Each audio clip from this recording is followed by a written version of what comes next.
afternoon everyone and welcome to Environmental News. Today we are looking at threatened species recovery plans and how effective these recovery plans actually are.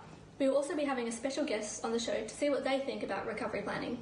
Since the introduction of the Endangered Species Act in 1992, recovery plans have been a key component of government-funded initiatives to conserve the populations of threatened species.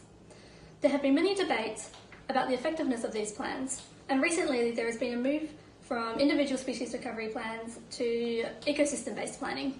We will now welcome our first guest onto the show, Miss Wendy Wombat.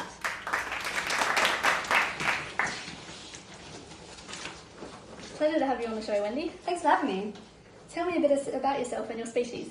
My name is Wendy and I'm part of the northern hairy-nosed wombat species, also known by a scientific name Lazarhinus crefti.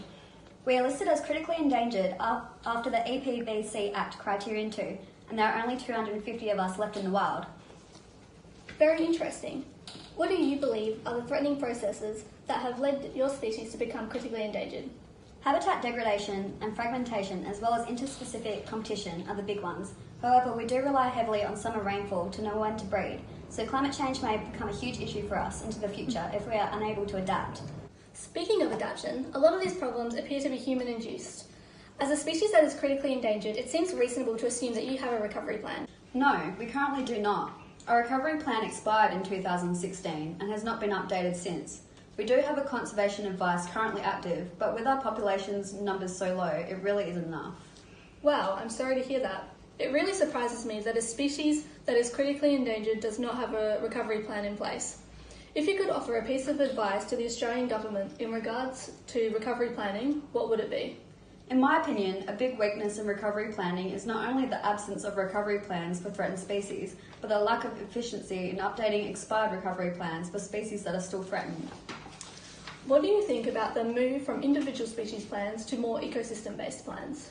I personally believe it isn't a bad idea. One of the benefits of recovery planning is that more often than not, other species benefit from the threat management involved, so grouping ecosystems together in recovery plans could work.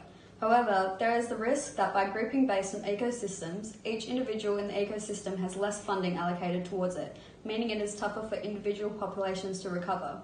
I guess only time will tell how significant this is. Thanks, Wendy.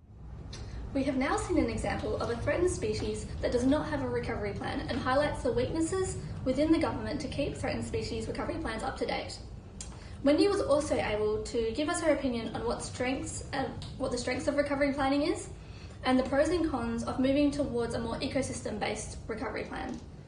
That's all we have time for today, folks. Thanks for watching Environmental News. I'll see you next time.